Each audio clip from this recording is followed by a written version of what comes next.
What is up, y'all? I am Ant, and I am joined by my friend and co-host, Josh from Sharpshooters and Stunners podcast. Happy to be here again. my man had a long week, so he's getting back in shape of this whole podcasting that we're doing. Yeah, A wild week, we could it was say. a rough one. For sure. So you are checking out the Uncensored Pro Wrestling Podcast, and today we are covering Raw Is War from March 23rd, 1998. Where was I? I don't know where I was at this time. I was probably asking for my Wawa or bottle or something. I don't know.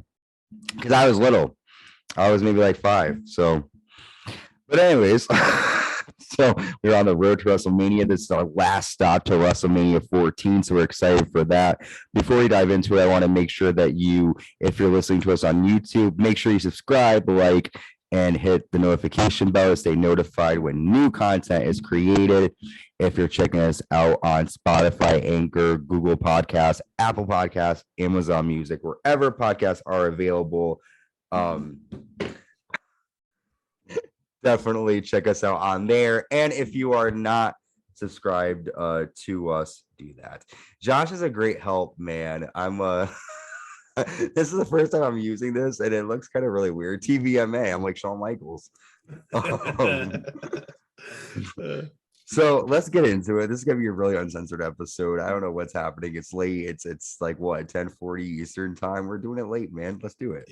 So we start off the night with Stone Cold coming down to the ring, and Stone Cold says, "I made it clear I don't want." Or no, was that Vince McMahon? Or no, yeah, he says, "I think Vince McMahon made it clear he doesn't want me to be WWF champion. Maybe Stone Cold could be molded into someone that Vince McMahon would like to be champion." Stone Cold goes, "You can't mold or break Stone Cold Steve Austin. I do what I want when I want, and no one can stop me." He says, "I have respect for Shawn Michaels as a pro wrestler, but the WWF and Vince McMahon can throw as much horse shit as they want because I want Shawn Michaels' ass." Stone Cold is going to wait and drink some beers until Shawn Michaels or Vince McMahon comes out and confronts him. That's when Commissioner Slaughter comes out, and he tells Stone Cold that you will wrestle tonight. Vince McMahon sent me down here to tell you that tonight you will fight The Rock. And Sergeant Slaughter tells Stone Cold that if you don't fight The Rock tonight, your match at WrestleMania 14 will be a non-title match, which is something Stone Cold doesn't want. So Stone Cold says, "I already agreed to the match. Now you come out here and disrespect me," and then he nails a stunner to Sergeant Slaughter. So what'd you think about Austin stunning Slaughter there? Man, some of these guys that haven't taken bumps in a while take the worst stunners. Doesn't he like fall over? He falls and then like almost like flips, like does a front flip. It was really strange. It's always funny to see them because like they prepare for the worst and then they make it like actually bad. They're like, crap, I hope he doesn't have it. It's like, yeah, like Vince McMahon. Another moment that happened that was kind of similar to that was, I don't know if you remember, I don't know if it was Dynamite or where it was, but Arn Anderson's like trying hard to stay on the apron and he just can't. He just falls on his ass like maybe like twice. It was really good. It was perfect. But yeah, it's pretty much just a way to get Stone Cold out there to stun somebody, right? And fuck Commissioner Slaughter, man. Fuck, man. I always was told when I was little, an inside joke, that China was Sergeant Slaughter's daughter. I don't know why that was. I don't know why that rumor was down here too. I don't know why that rumor made its rounds. So when like, you know, this year's WrestleMania, I'm like, well, not this year's, but 98's WrestleMania, I'm like, handcuffed to her dad.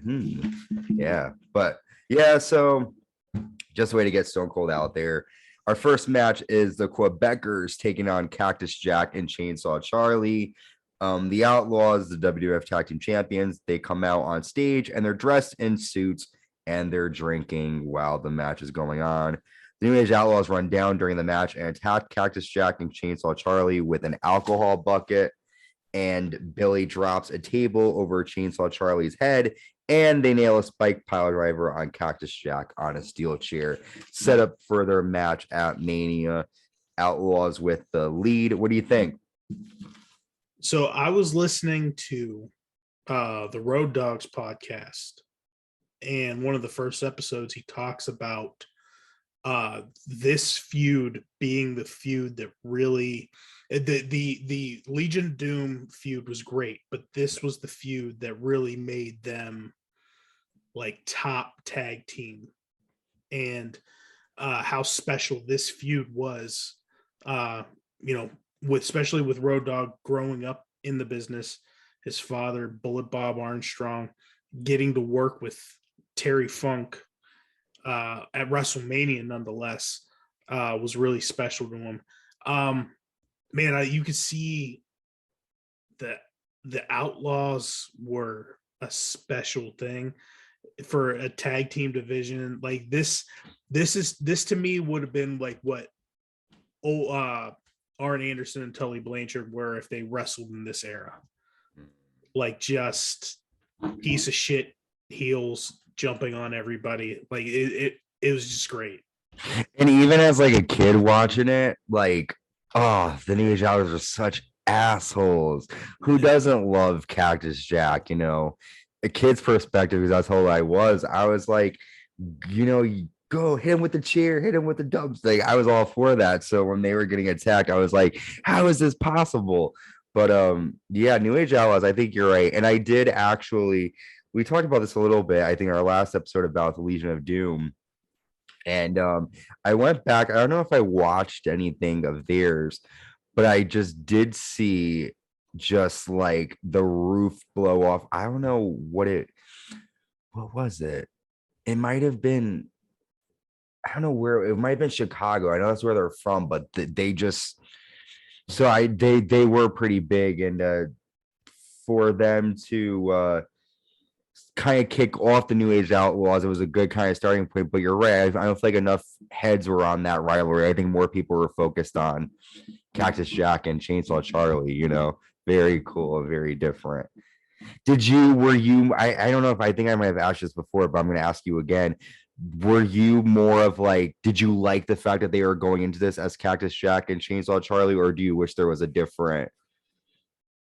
For a guy that watched WCW, like I started we mentioned it before, I got into WCW like 92, 93. Cactus Jack was a name that I was familiar with. This was not the same Cactus Jack.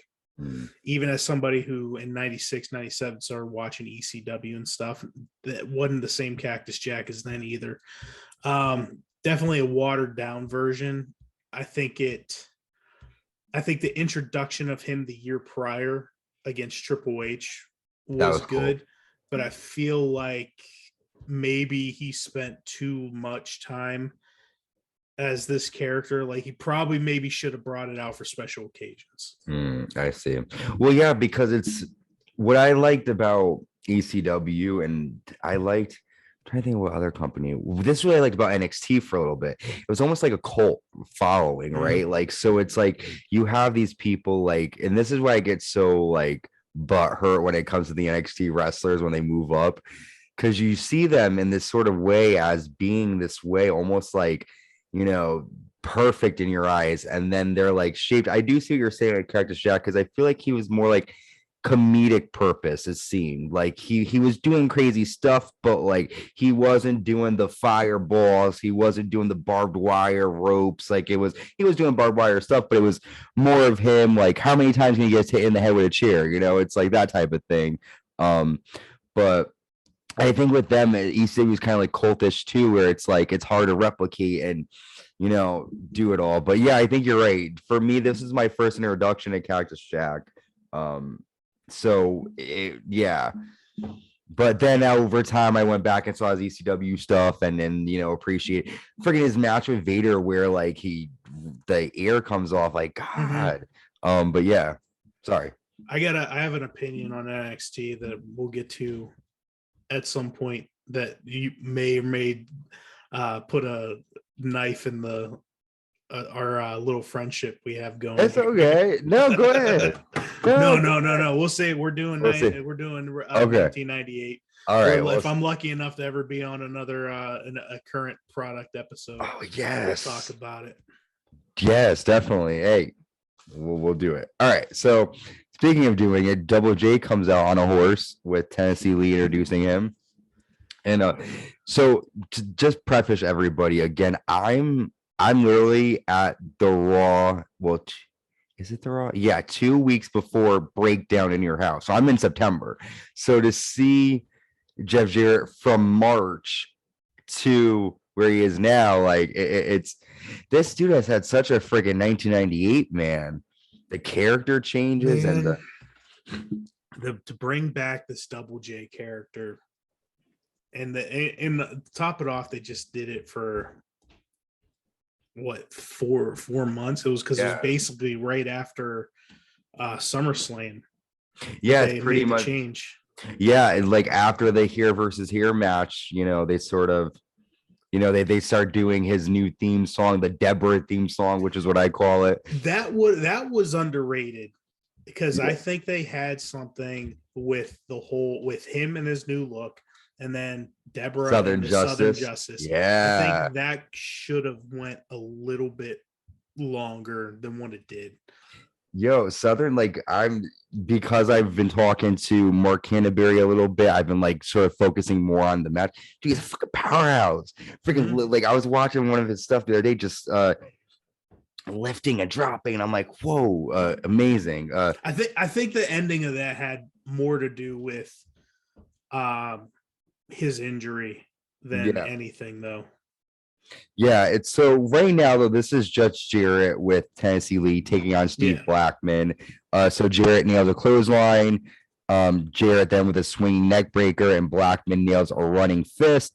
And then Blackman goes for a superplex, but Tennessee Lee pulls Steve Blackman's foot, and then Jarrett lands on top of Steve Blackman, and Lee holds down Blackman's feet for the 3 after Blackman attacks Jeff Jarrett. And he nails a big kick, and he chases Tennessee Lee backstage. So Steve Blackman ain't playing with Jeff Jarrett and Tennessee Lee here. What do you think of the mix of Jarrett and Blackman? Because they're different styles. Really weird way to end a guy's undefeated streak that you've been building up for a few months. Especially in a match that didn't even go 2.5 minutes. No, it was very short. I don't know. I was never a Steve Blackman fan. Yeah. I like the fact that he's a legit badass, and I always love the story that JBL tells everybody about the fight that he got into with Steve Blackman at the airport, and he got hit 4 or 5 times before he even realized he was in a fight. Yo, Steve Blackman, I realized he was supposed to be around the 80s and stuff, and then he got hurt. Yeah, and there's pictures of him in the jacked, right? Yeah, Stampede Wrestling when Bruce Hart restarted it in the late 80s. I just saw a picture of that 2 days ago. Yeah, me too. That's why it came up. My favorite Steve Blackman was SummerSlam 2000 when he had the rivalry with Shane. That was for me. I have all up in my face. I'm like, this is my favorite moment. This is hard for me to get used to doing this.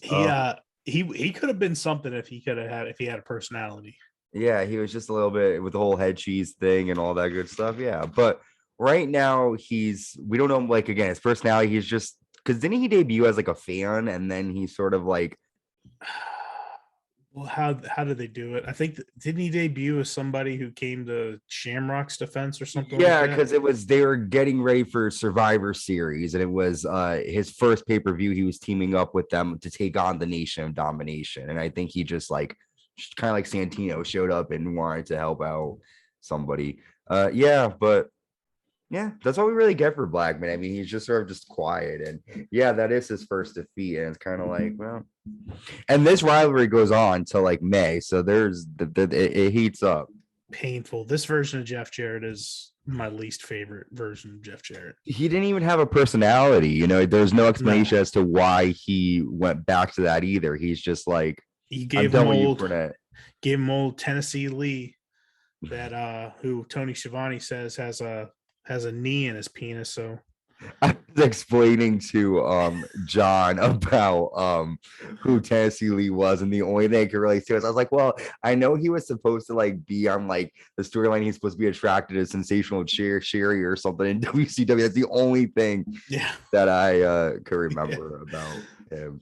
But moving on, so we get to see the DX Public workout at Faneuil Hall Marketplace in Boston, Mass, the home of WrestleMania 14. A limo shows up and we see DX and Mike Tyson walk out. And this Raw is a lot of, I don't want to say filler, but a lot of it is more like sort of storylines continuing, a lot of backstage videos and stuff. We see The Undertaker at his parents' grave sites, and The Undertaker apologizes for his sins to his mom. You know, he goes, together as one, we can all rest in peace as a family once again. Undertaker says, I am willing to burn in my own damnation. Kane's given me no other choice. Just know I love you. So, what's your take? Solid segment. Yeah, it was cool, right? I thought I enjoyed it. It didn't feel uncomfortable for Taker because, I mean, up until the last year and a half, he's not really doing a whole lot of lengthy promos. It's all Paul Bearer and stuff like that. And he carried this segment for a good couple minutes, and I thought it was well done. Yeah, normally I like to fast forward, but like he always said, like I think he might have said this Broken Skull session. I don't know if he said that Jake Roberts said it, but like that if you talk really slow and quietly, it doesn't really matter what you're saying. People are going to stop and listen because you're not as loud. And so he liked to do that. So when I was watching and he was talking to them, he was very quiet, and I was like, wait, what is he saying? He's shit. People tend to listen more intently when they have to. You know, and the fact, and like just him, like he would do that. He is going to talk softly, talking to his parents. If anybody, you know, even if your parents are alive, you're fighting with your sibling, you eventually do talk to your parents about it, and you're like, listen, you know, I don't want to fight, but it's kind of what I got to do. So I liked how they kind of made, even though it is like a spiritual, you know, otherworldly rivalry, they kind of added a little more human element to it with the parents and all that good stuff. And pretty soon Paul Bearer is gonna be talking about fucking Undertaker's wife. I mean, mom. God, sorry. Wow, we got pretty far there. So good segment. Diddling your mama. Yeah, it's like who the fuck would fuck Paul Bearer, anyways? So Kane and Paul come out. Paul Bearer trashes the Undertaker and his parents. Paul Bearer says, "Truth is, your brother Kane has the same powers as you. How about a demonstration, Kane?" And then this, I think, is awesome. I remember seeing the promos leading up to WrestleMania of Kane just lighting everything on fire. So he lights off some kind of firework, and Paul Bearer says, "How about more?" And then Kane says a lightning bolt to the announce table.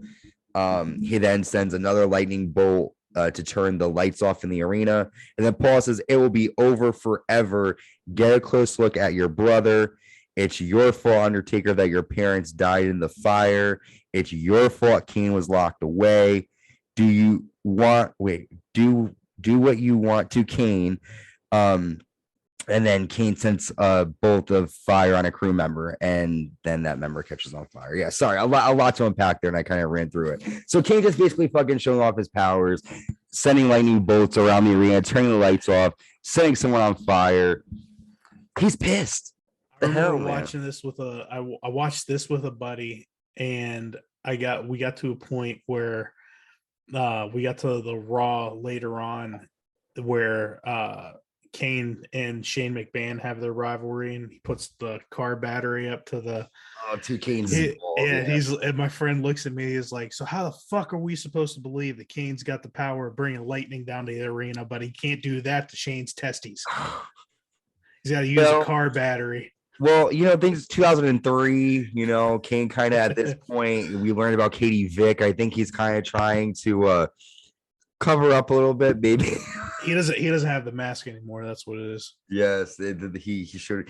And that whole thing too, I mean, what a downer. And it's not even because it's just like one episode he has all the stuff on it.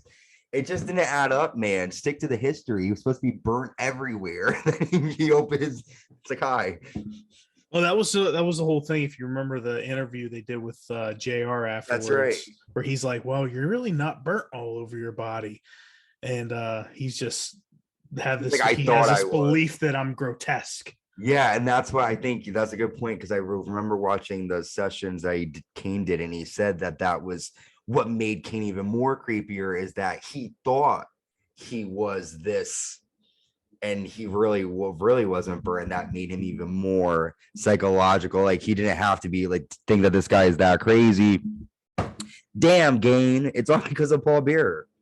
This was a pretty cool segment. The lightning coming down and hitting the monitor at ringside, and then hitting the cameraman up on the scaffolding. And then he runs, and I remember seeing the like promo and like the opera singing in the background leading up to it, and you're like, oh shit. Yeah, definitely good storytelling here. Next we have the new Midnight Express with Jim Cornette taking on the DOA. Headbangers come to ringside. The Rock and Roll Express come out as well. And then just a bunch of tag teams come out to pretty much promote the 14-team tag battle royal at WrestleMania. To go back to the Jeff Jarrett, Steve Blackman match, JR said, and I quote, and of course, obviously, Jeff Jarrett's going to be in the tag team battle royal. Obviously, he's not a fucking tag team. Yeah, who was he a tag team with? I can't remember. We'll have to watch it to. I'd be surprised if it wasn't. It was probably Wyndham.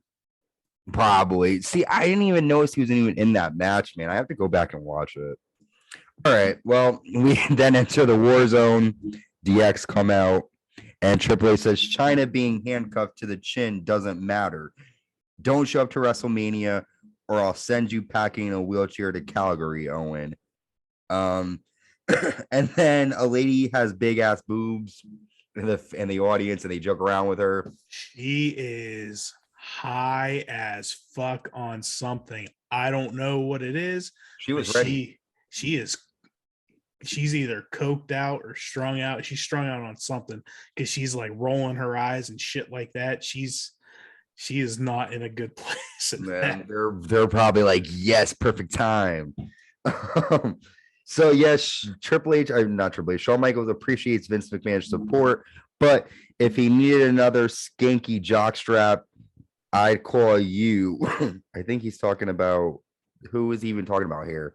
I think he's talking about Vince. Yeah, calling him a jockstrap. Okay, so Shawn Michaels says, Stone Cold and myself, we don't give a damn what you think. I'm the exact same age as Stone Cold, and I've been doing this 13 years. I'm the top dog. You got to beat the greatest WWE champion of all time, and you also have another problem, Mike Tyson. And then Mike Tyson takes the microphone, and Tyson says, if Stone Cold gets in my face, I'll knock him the F out. DX from now on DX from now until we say differently will rule the WWE forever. So, pretty dominant promo here. I thought that Triple H's part was really good. Yeah. I thought once we got to Shawn, it kind of came down. I don't know if he's probably in a shit ton of pain at this point. I got the feeling that he really didn't want to be out there. It seemed very disinterested. It definitely was not one of his better promos. I think he delivered better promos in the previous weeks. So I wondered, do you think he knew that he was going to lose the title going into this Raw? Oh yeah, he definitely knew, because he knew back in February that he was going to drop the title. So I wonder if he was kind of just like, like, I'm not gonna have this title, because sometimes wrestlers I've seen in the past will do that, like won't want to drop the title, or will complain about like, oh, I don't want to take this reversal, or don't do this, don't do that. I could see maybe Shawn Michaels being just, like you said, not caring, and just like, it is what it is. I think his whole mindset at this point had more to do with the fact that he's in pain. He's probably taken a few more Percocets than he should be taking, because it looks like he was probably passed out before he went out. His face is all swollen up like he just woke up and shit like that. I'm thinking he feels like, Stone Cold's Vince McMahon's new toy. Yep. And he's getting cast aside like he's nothing. Yeah. And who would in any situation, you're gonna be like, either gonna give it your all or just say screw it. And if you're in pain, what else do you have really to fight for? Yeah, well, WrestleMania 14, that's the build-up for the main event. We then get Chains taking on Faarooq. Faarooq sends the Nation backstage. Chains nails a running clothesline and a big boot. Faarooq with a flying clothesline. The Rock comes down with a steel chair. And then The Rock comes in with a chair and he accidentally, doing quotes, nails Faarooq with the chair instead of Chains. And then The Rock tells the Nation to help Faarooq up. So obviously we know it wasn't an accident. It looked like an accident. If I was watching it, I think that maybe he didn't mean to hit me. But knowing the issues that have been going on with Faarooq and The Rock, didn't look like an accident. What did you think? I wish The Rock was a little bit more corny in his I wish he would have went like that or something. Like I wish he would have been like real cheesy, like denial, like he's really upset type thing, Yeah. We've been talking about this, how you feel like the whole sort of like reasoning for The Rock, not reasoning, but like we wish that we saw more intricate details of The Rock getting annoyed or The Rock doing things to kind of well, I mean, now we know that Faarooq probably isn't going to have much of a stake at WrestleMania, right? Because why he's going to help out The Rock. All right, moving on. We have Bradshaw taking on his former partner Barry Windham with Jim Cornette at his side, and the Rock and Roll Express watch in the audience. Bradshaw tosses Barry Windham into the steps, and then he nails a big boot, and Windham whips Bradshaw with his leather straps. Barry Windham is distracted by Rock and Roll Express at ringside, and Bradshaw rose up Barry for the win after Barry and the New Midnight Express attack Bradshaw. I mean, just NWA ends up leaving after this. What do you think of the match?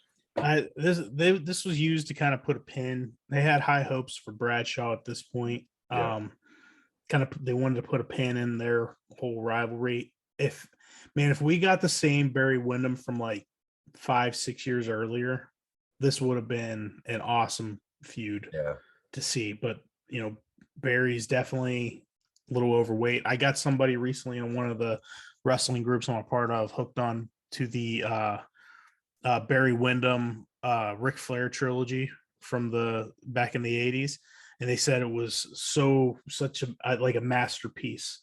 And that's what Barry Windham was capable of giving you. It's just Barry wasn't the same guy at this point. And even when he was with WWE in the 80s at WrestleMania 1, he was a tag team champion. He was still doing pretty good. And that's a while back, but I kind of wish they did. Not that I wish they did more with it because it wasn't a great storyline, but I wish they did some kind of wrap up with NWA because it's just very like fizzles out like nothing.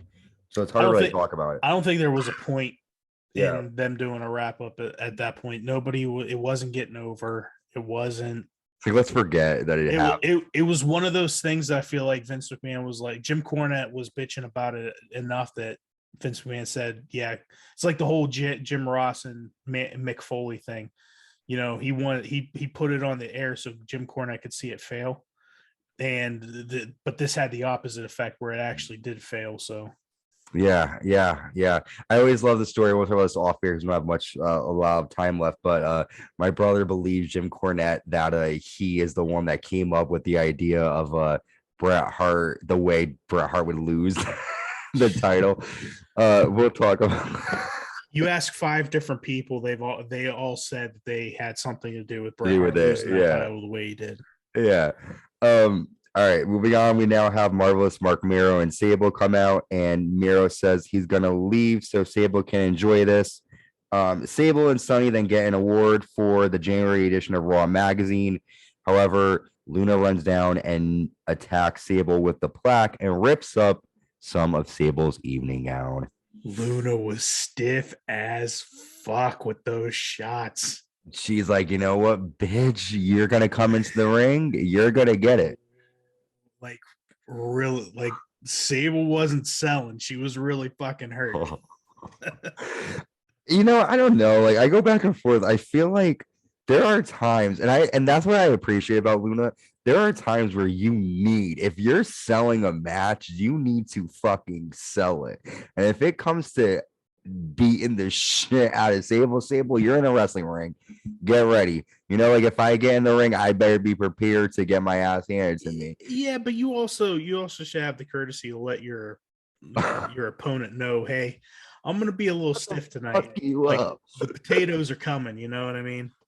It was like, you know what, Luna, now I'm not gonna carry you. Or no, remember, eventually they'll do the whole IDs angle, which I'm at right now. Yeah, it's 98 is a strange year. Yeah, man, but Luna, I really wonder like Luna's like, you know what, Vince isn't gonna let me do nothing with her in the ring. I'm getting my shots in, man. Getting them in. Those were stiff shots. Love it. All right, we're at our main event. The Rock, the Intercontinental Champion with the Nation of Domination, taking on Stone Cold Steve Austin. Austin nails a Dez press and then clotheslines Mark Henry on the outside of the ring. Back and forth action between the two. The Rock gives the middle fingers to Stone Cold, and he misses a people's elbow. Stone Cold nails a stunner and gets a 3. After the match, Stone Cold then nails a stunner on D'Lo Brown. DX come out on the stage, and they pretty much just shit talk Stone Cold, ending Raw. So I think this might be not the first, but one of the first encounters of these two. Is this like their first Raw main event between Stone Cold and The Rock? Something like that. I know they fought before at the DX pay-per-view, but I think this might have been their first Raw match. Yeah. I'm kind of surprised this close to Mania they had Rock lose. And then do like a bullshit finish. They do that for everyone else. Yeah. So I was kind of surprised if this was today, the IWC would be crucifying the WWE for burying The Rock. Yeah, it would be like, well, yeah, nothing anyone does it right anymore, and they're just like that. As I'm holding my microphone like this again. Do you think though that this was a good build up to WrestleMania? I mean, the card was pretty decent, but this is the last Raw. What do you think? I think it's obvious that we're getting really close to the end of the one match draws for WWE pay-per-views for the next few years. Yeah. I think they did a great job building up Austin Michaels. But looking at the build for everything else, there's nothing I'm that interested in seeing except for maybe Rock Shamrock and Cactus Jack and Outlaws. Yeah. I would say those are the 3, but it's obvious that Austin going for the title is the main attraction for it. Do you think and then we'll wrap up quick, do you have much time? Last question for you. Do you think that because I was enthralled as a little kid with the whole Stables Ryan, do you think people were into that at the time, or do you think it was just filler again? I really wonder the Sable stuff. Well, I know people were into Sable, but like this particular match, like, do you think people were like, I'm buying WrestleMania to see this? I think they were buying WrestleMania just to see Sable, regardless of if it was a match or not a match. Okay. She was selling almost as much merchandise as Austin. Yeah. Because see, I'm in that avenue where like I kind of want just to see her. Like, I've told you the story. Did I tell you the story about the Invasion pay-per-view? Braun Panties tag match. I'll tell you before we go quick. I ordered this pay-per-view because when I was little, my parents didn't want me to watch the Braun Panties tag match on Invasion. So while they were gone, I ordered it, and I was watching the pay-per-view, watching it, and they came home before the match actually took place. So I had ordered the pay-per-view twice and didn't get to see it. And so yeah, I learned my lesson. But so I get the whole idea of like, selling pay-per-views, man. Good. I'm glad I'm not the only person that was excited about that one, and not well, maybe a little bit because of Luna, because Luna's selling those stiff shots, man. Well, not selling; she was giving those shots. And Sable was selling those shots. But all right. So, what was your favorite moment of Raw before we wrap up? Probably the Austin. It's toss up between the Austin promo and the Undertaker promo. I'd have to say the Kane and Undertaker stuff was my favorite because just supernatural stuff. That Cactus Jack Chainsaw Charlie beat down by the Outlaws was really good at the beginning of the show too. Yeah, with the table, it was like a yeah. They were all dressed up too. Like it wasn't expected. I thought they were just gonna like maybe attack and do it, but they were taking them out, Spike Power Driver and everything. Well, we are on the road to WrestleMania. We will be back on Tuesday with our WrestleMania 14 recap. And then we are on the road to Unforgiven in your house. We're going to keep on up with our Attitude Years episode. Make sure you subscribe, like. If you're listening to us on Spotify and stuff, great. But also check us out on YouTube because then you get to see us, see all the cool stuff we get to do. You get to see me pretty much give like a hand job to this microphone, which is not good. So we have less than a minute. Be safe, y'all. Peace in the streets, and I will see y'all soon. Bye.